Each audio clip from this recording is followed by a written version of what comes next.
On February 26th of this year, the Federal Communications Commission, an independent agency created by Congress, will rule on the single most important piece of legislation of the digital age.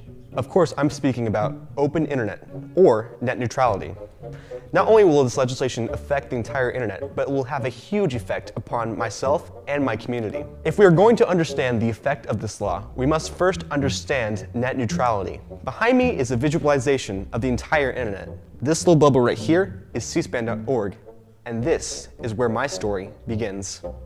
What's going to happen with net neutrality in 2015? Right, so that's the big telecom tech issue of, I think, 2014, and it's going to continue to be the big issue for 2015. I rise to speak on the issue of net neutrality, Mr. President, because right now there are people who are watching the floor of the Senate streaming live on cspan.org. What's Tom Wheeler's relationship with the Hill, especially now with a complete Republican Congress coming in? I would say tense. And that's why I, along with several of my colleagues, have urged the FCC chairman to abandon this flawed approach. What's his relationship with the president? Also a little bit tense. I'm asking the FCC to reclassify internet service under Title II of a law known as the Telecommunications Act. There's an effort made to say that, well, Wheeler and the president are pulling it in opposite directions on this, which made for good headlines, but wasn't exactly reality, because we're both pulling in the same direction, which is no blocking, no throttling of applications, no paid prioritization, and transparency.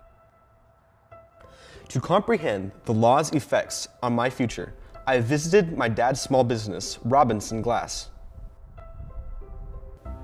Well, from my understanding, net neutrality is basically the current system we've got, where all data, no matter what it is treated equally, no matter who it comes from or who's using it. The current system, that neutrality is not a regulated thing, it's just how the internet's evolved as it's grown.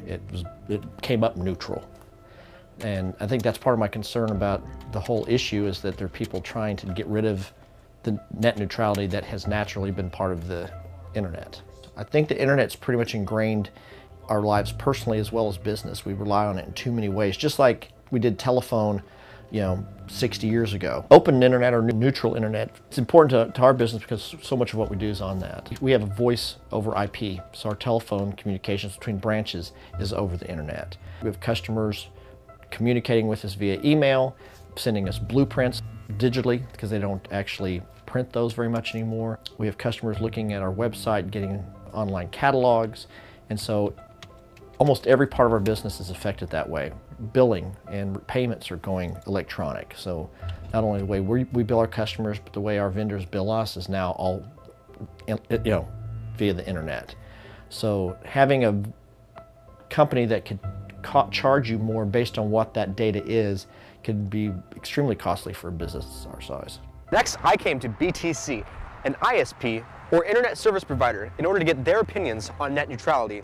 Network neutrality is really a bit of a hornet's nest, because it can be used for political reasons and mean different things to different people.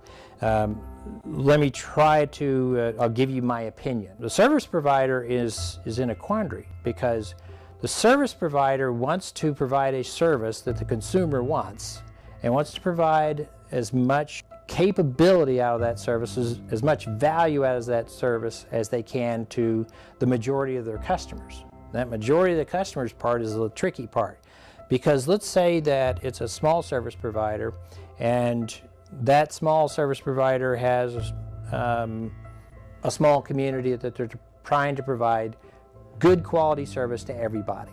In order to provide good quality service for everybody, you need to make sure that one or two individuals aren't hogging the entire bandwidth that's available for the whole community to consume.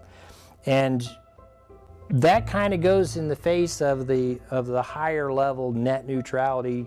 It's got to be free to everyone, but you have to make sure that you're not impacting the usability of a service, which is starting to become essential for most people.